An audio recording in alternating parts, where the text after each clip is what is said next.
Meus irmãos, minhas irmãs, paz do Senhor Jesus. Minha gratidão a Deus por mais esta noite, onde podemos reunidos glorificar e enaltecer ao precioso nome de Jesus. Mais uma vez eu quero agradecer ao pastor Neemias pela oportunidade de estarmos juntos, assim como também a todo o corpo de obreiros. Muito obrigado pelo carinho, a toda a juventude. Estivemos juntos nesta manhã, cultuando a Jesus. Prazer rever pastor João Guimarães. Obrigado, meu amigo. Abra, por favor, a sua Bíblia, Apocalipse, capítulo de número 20, versículo 11 a seguir. Vi um grande trono branco, e aquele que nele se assenta, de cuja presença fugiram a terra e o céu, e não se achou lugar para eles. Vi também os mortos, os grandes e os pequenos, postos em pé diante do trono. Então se abriram os livros. Se abriu ainda outro livro, que é o livro da vida. Os mortos foram julgados segundo as suas obras, conforme o que se achava escrito nos livros. O mar deu seus mortos. A morte e o inferno entregaram os mortos que neles havia, e foram julgados um por um, segundo as suas obras. A morte e o inferno foram lançados para dentro do lago de fogo. Esta é a segunda morte. E se alguém não foi achado inscrito no livro da vida, esse foi lançado para dentro do lago de fogo. Eu quero falar com vocês sobre o juízo final. Eu preciso muito de sua atenção. O livro do Apocalipse revela Cristo soberano, Deus sobre todos. É o livro onde a palavra trono aparece mais vezes. Não há livro na Bíblia que repita a palavra trono como o Apocalipse, porque esse é o livro da revelação, da derrota de Satanás e da vitória da igreja no seu Senhor, que é vencedor. Apocalipse é o único livro que diz: quem me ler será feliz. E é um dos livros mais desprezados pelos cristãos. E o diabo gosta que a igreja não leia o Apocalipse. Porque eu já disse, o Apocalipse revela a derrota de Satanás. Ninguém gostaria de ter o livro de sua derrota divulgado. Então, o diabo tem prazer no crente que não medita nesse livro. O capítulo de número 20 mostra que o diabo será preso. Essa é a penúltima menção da derrota de Satanás no Apocalipse. Há uma corrente teológica perigosa de que o diabo está solto. A corrente perigosa diz que o diabo está preso, depois da morte e ressurreição de Jesus. Isso é perigoso porque Apocalipse 2 diz que o trono de Satanás estava em Pérgamo. Isso indica o seu governo ali de alguma forma. Esses que dizem que o diabo está preso parecem se esquecer do que Pedro disse, que ele anda ao derredor como leão, procurando a quem possa tragar. E o capítulo 20 diz que chegará o tempo da sua prisão. Nunca vi uma geração tão afoita para afirmar que o diabo está amarrado. E ele continua solto, aprontando como sempre. Ou a gente é ruim de amarrar, ou ele é bom de desfazer nó. Mas ele está solto. Mas a Bíblia diz que ele será acorrentado. No versículo 2, alguns nomes lhe são dados: o dragão, a antiga serpente, Satanás, diabo. Um anjo o prende. O nome do anjo não é citado. Então, um ser com 4 nomes, preso por um anjo cujo nome não é citado. Porque o anjo sem nome, que não tem o seu nome citado, que prende um ser com 4 nomes citados, está a serviço daquele que tem um nome sobre todo nome.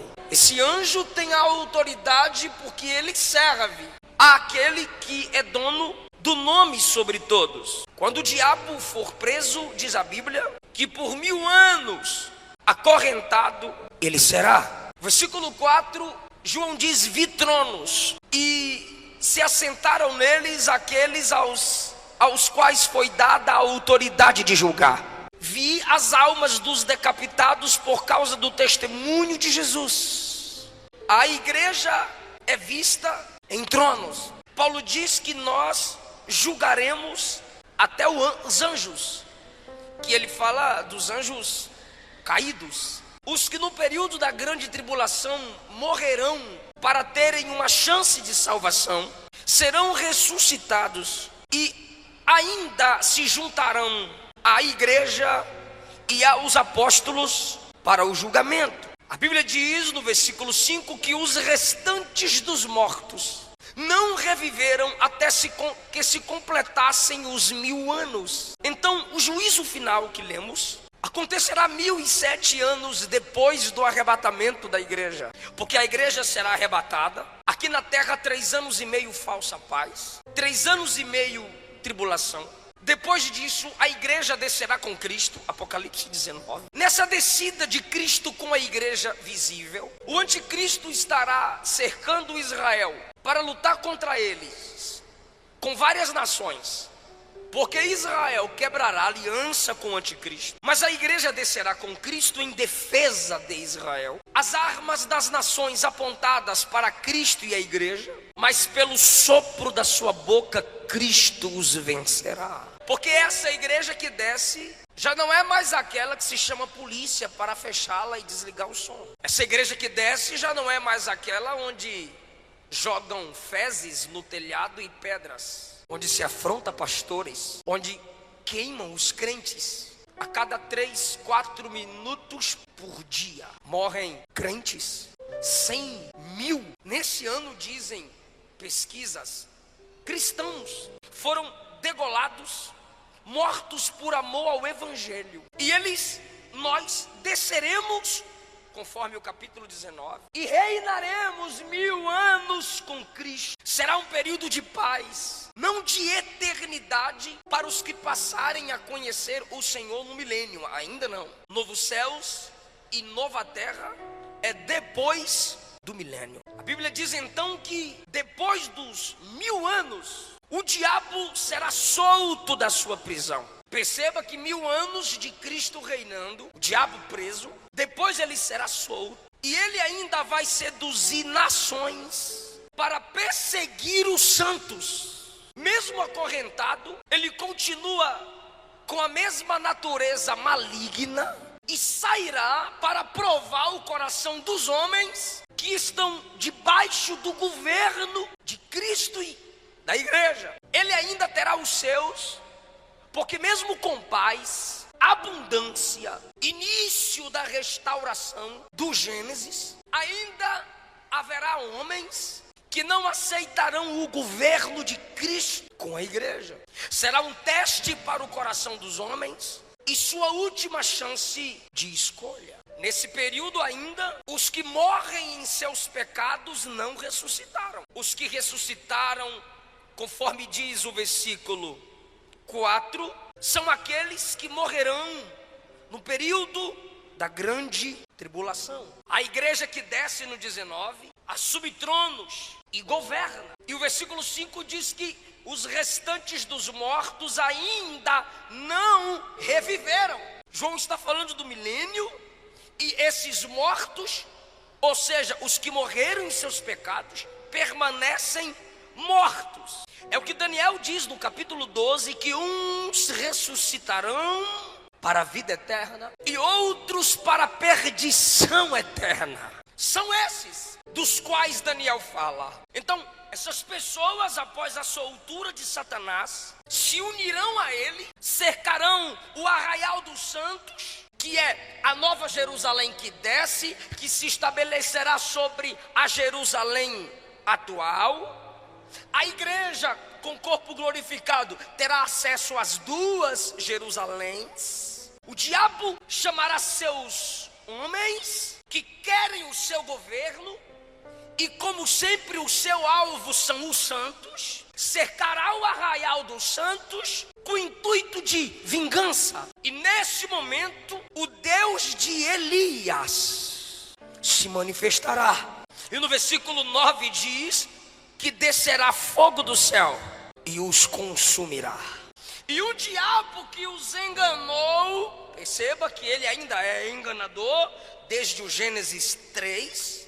O diabo que os enganou, no versículo 10, será lançado para dentro do lago de fogo. É agora sua última menção, e é de derrota, onde já se encontram lá o anticristo e o falso profeta de João, porque o anticristo e o falso profeta serão lançados no lago de fogo no capítulo 19. O diabo numa prisão separada, 1000 anos depois, solto, engana quem quer seu governo, os une para lutar contra Cristo e a igreja, desce fogo, consome os seus parceiros, e ele é lançado no lago de fogo, e a Bíblia diz: serão atormentados de dia e de noite pelos séculos dos séculos. Perceba que João conjuga o verbo no passado, futuro, porque João está na dimensão da eternidade. Na eternidade, o ontem, o hoje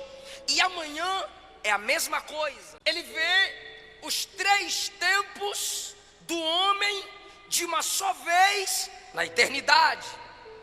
Então, quando ele usa a expressão futura, é para que possamos entender que isso ainda acontecerá. Mas ele também muitas vezes diz que aconteceu, ou como se já tivesse acontecendo. Essa expressão de viveram, reinaram, ressuscitaram, como se já tivesse acontecido, é que ele tem tanta certeza de que vai acontecer, que ele registra como se já tivesse acontecido. Então, nesse momento que o diabo é lançado no lago de fogo, aí ele vê o grande trono branco. Não é para crente, porque são chamados de mortos. Mesmo ressuscitados, continuam sendo chamados de mortos, porque estão separados da vida de Deus, coisa que a igreja não está. O julgamento para a igreja será no tribunal de Cristo, mas não é julgamento para a salvação. Se já chegou no tribunal de Cristo, a igreja já está salva.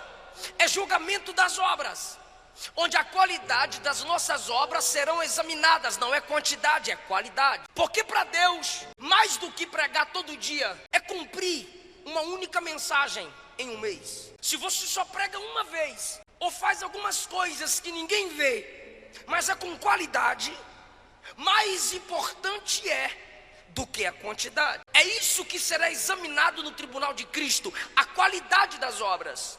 Para quem foi as obras? Terceiro lugar, mostrando que não é para os cristãos, Romanos 14:10, Paulo diz que os irmãos comparecerão ao tribunal de Cristo, não ímpio. Ímpio é ímpio, irmão é irmão.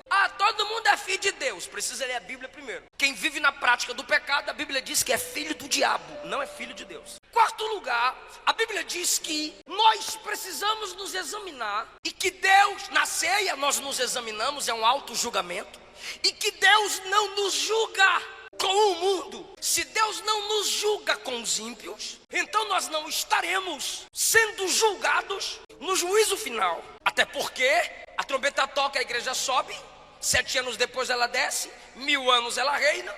Aí é que vem o grande julgamento do grande trono branco.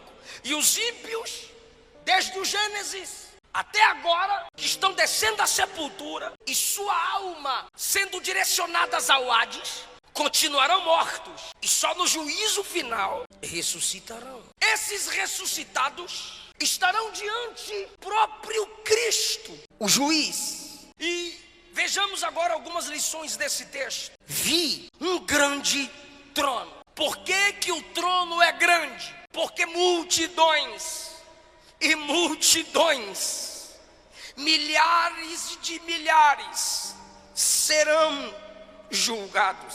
O trono é branco, porque o juízo é santo.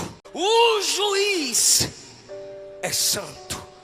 As testemunhas são santas. Os livros são registrados com santidade. E aqueles que hoje e ontem ou amanhã rejeitam, rejeitaram e rejeitarão Cristo como Salvador, serão obrigados a aceitarem como juiz.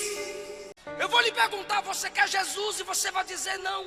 Eu posso lhe perguntar, você quer Jesus? E você diz sim. Mas no juízo final não haverá pergunta como você o quer, porque na realidade é Ele quem não mais te quer. Quem não o aceita como seu único Salvador, o enxergará como seu grande juiz. E se Ele não é o Salvador da sua alma, você está pedindo que Ele seja o juiz da sua alma. O julgamento é grande, o juiz é grande, o trono é grande. É tão grande que diz o texto: a terra e o céu fugiram. O céu dos pássaros, o céu atmosférico, o céu dos planetas. Quando o grande trono se estabelecer, o céu recuará. O planeta Terra também, com os outros planetas, recuarão em algum vácuo no espaço. Só o trono, os anjos, a igreja e os ímpios. Eu digo assim, não é vocês ímpios, é na frente do trono. Então, se não há céu nem terra, o texto está dizendo, não terá como se esconder, porque não tem altura, nem ventos, nem atmosfera para sustentar helicópteros, aviões, naves. Não há terra, como quando se abrem os selos e o juízo se estabelece na terra, os grandes clamam, caiam os montes sobre nós e nos escondam da ira do Cordeiro. Não vai ter montanha, não vai ter cavernas, como no período da tribulação, para os homens se esconderem. Por quê? Porque a terra vai fugir. Versículo 12, vi os mortos grandes e pequenos ressuscitados, mas chamados de mortos. E eu já disse por quê. Grandes e pequenos, famosos, desconhecidos, ricos, pobres, intelectuais, leigos, poderosos e fracos, líderes e liderados, postos em pé, sustentados diante do grande trono branco. E João diz então, se abriram os livros. É plural. Se abriram os livros. E um outro livro foi aberto, que é o livro da vida, para mostrar que o nome deles não está lá. 13. O mar deu os mortos que nele haviam, desde o dilúvio, Titanic, tsunamis, maremotos. O mar vai ter que obedecer à voz do juiz, quando ele determinar que pó a pó se una, o corpo se recomponha e fique em pé diante do trono. O Hades e a morte devolveu os seus mortos. Alguns chamam o Hades aqui de além, o inferno. A morte aqui alguns chamam de túmulo. Mas na realidade o Senhor disse, eu, o Senhor, crio o mal. Que mal? O mal como pessoa. Satanás é criatura. O mal como lugar. Inferno, lago de fogo. E o mal como estado. Morte. Todos serão devolvidos ao juiz, porque só ele pode decretar o julgamento final. Olhe que versículo pesado. E foram julgados um por um. Ele não faz acepção para salvar, mas também não fará para julgar um por um. E ele vai ter paciência? Vai. Ele está tendo paciência para esperar você se converter. Ele está tendo paciência para esperar você decidir. Ele está tendo paciência para esperar você voltar para Ele. Ele está tendo paciência. Toda virada de ano você faz promessa e não cumpre, mas no juízo final Ele também vai ter paciência. Por um, não é por estado. Bahia, seu julgamento é esse. Minas, seu julgamento é esse. São Paulo, seu julgamento é esse. Não, por um. Se é um por um, seus pecados serão expostos. Se tem um livro da vida para confirmar que o nome não está lá, seu nome também será exposto. Se tem um livro das obras, suas obras serão expostas. E se tem um livro da palavra, que eu vou provar que vai estar lá, seus pecados serão expostos. O livro das obras vai se abrir, o livro da vida vai se abrir, o livro da palavra vai se abrir. Por que o livro das obras vai se abrir? Porque as obras determinarão a intensidade dos castigos. Eu posso te assustar agora. Assim como no céu haverá diferenciação de galardão, no inferno haverá diferença de sofrimento. Então o livro das obras será aberto. Mateus capítulo 10, versículos 12 a 15. Jesus diz que nossa geração, dele para cá, sofrerá mais do que Sodoma e Gomorra. E olhe que em Sodoma não tinha Bíblia como a gente tem. Gomorra não tinha tantas igrejas abertas como agora tem. E vocês criticam. Para que tanta igreja? Para que tanta igreja? Para que tanta igreja? É para ver se tu se converte pelo menos em uma delas. Sodoma que não tinha Bíblia, Sodoma que não tinha tantos pregadores, Sodoma que não tinha tantas igrejas, Sodoma que não tinha tantos justos, sofreu o juízo de Deus. Maior juízo virá sobre essa geração. O livro da vida se abrirá. Lucas 10, 20, Jesus disse: alegrai-vos, não porque demônios vos submetem, se submete a vocês, mas alegrai-vos porque o vosso nome está arrolado nos céus. Arrolado é colocado no rol daqueles que moram no céu. Filipenses 4:3, Paulo cita cooperadores. Paulo não cita o nome deles. Aí Paulo diz assim: cooperadores cujos nomes estão escritos no livro da vida. Apocalipse 3:6, o Senhor diz que aquele que preserva a santidade, de modo nenhum terá o seu nome apagado, removido do livro da vida. E a Bíblia também se abrirá naquele dia. O livro da palavra será aberto. É por isso que eu não aceito crentes desprezando a palavra. Num evento como esse, quando o pregador começa a pregar, uma multidão vai para o lado de fora. E vocês estão aqui sentadinhos até agora, parabéns. Pastor Neemias, em muitas igrejas eu peço para pregar primeiro, ou a própria direção diz: eu vou te colocar antes do cantor. Aí alguém diz assim: é honra a palavra, pastor? Não. É porque quando o cantor acabar de cantar, o povo vai embora. Geração de apaixonados, geração de abro mão do meu sonho por amor a ti. Mentira, porque se não honra a palavra, não tem amor a Deus. Ela não é lida por muitos. Os religiosos abrem no Salmo 91 ou 23 e deixa aberta, empoeirando. O neto olhou para o avô e perguntou: avô, que livro grande é aquele na estante? O avô disse: é o livro de Deus. Aí o neto disse: então por que não devolve para ele? A gente não usa.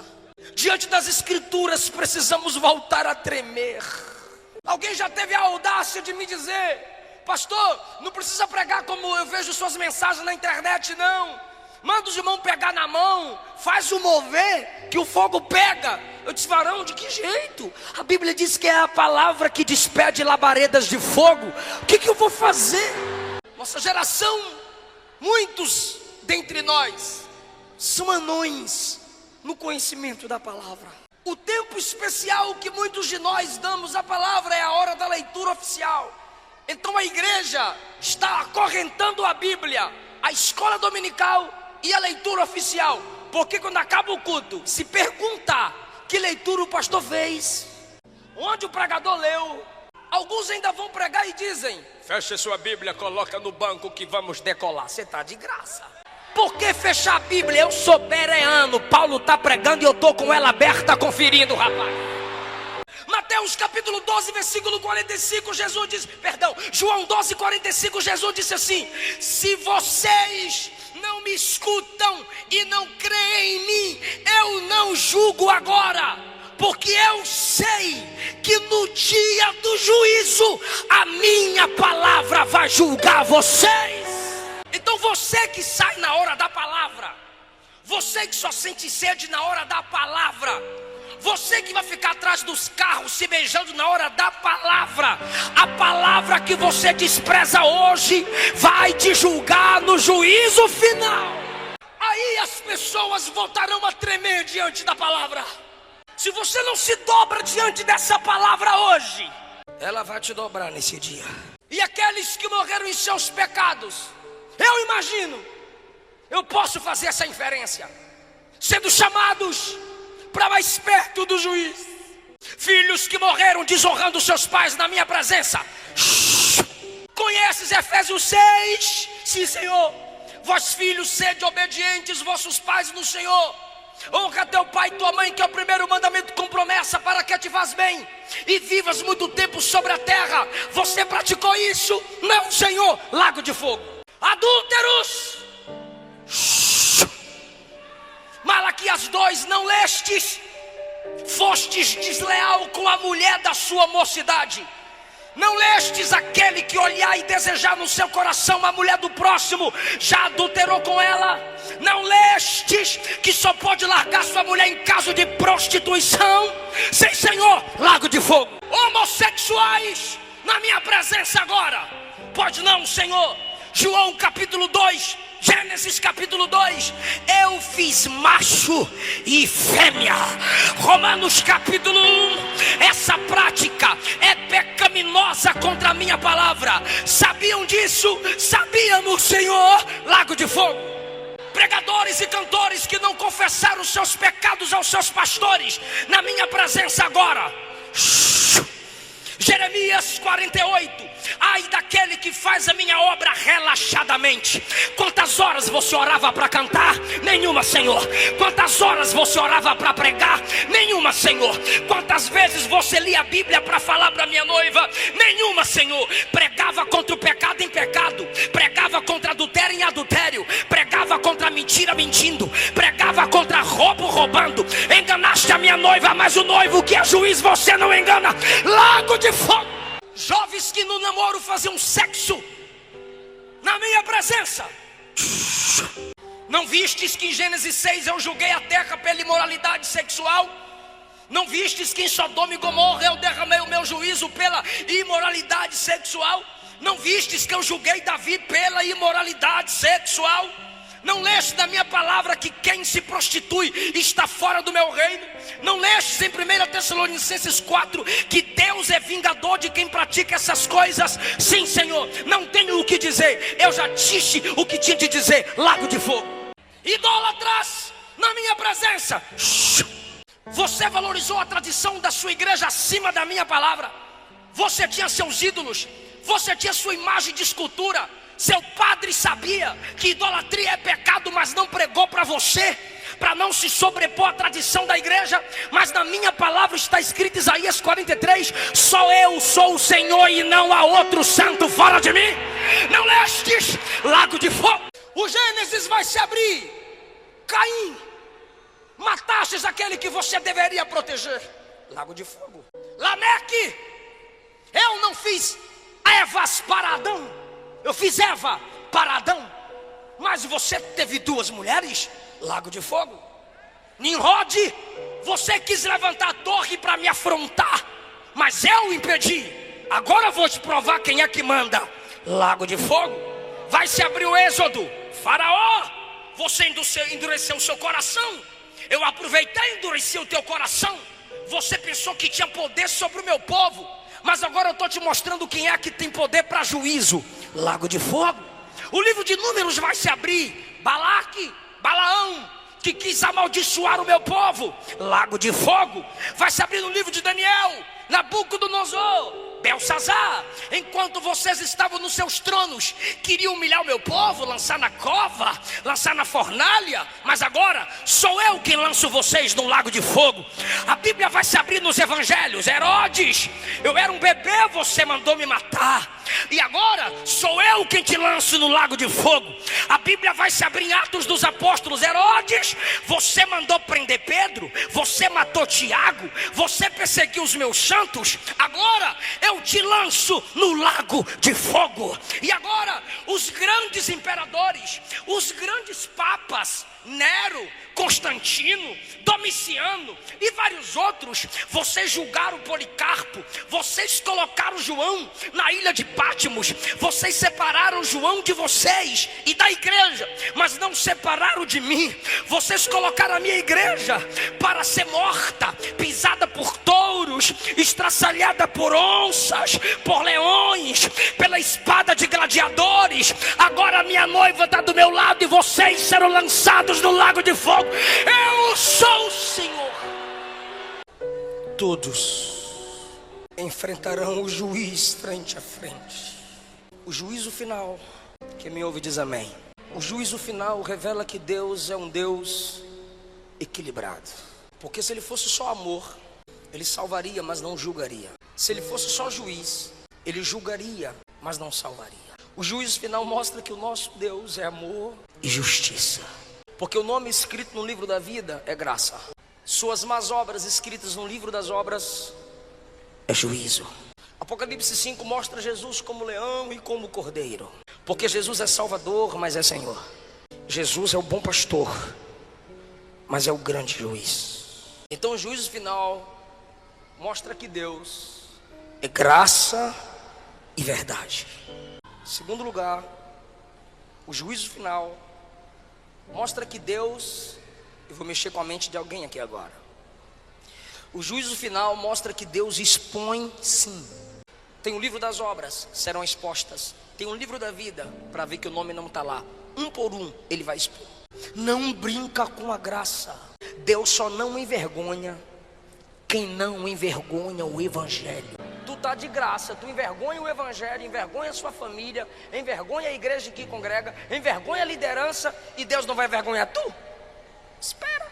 Números 12, Arão e Miriam falaram mal de Moisés. Deus desceu na tenda e disse: Moisés, Miriam e Arão, ó, os dois estão falando de tu aí, ó, fala na cara aí, ó. Acã roubou e escondeu o que havia roubado.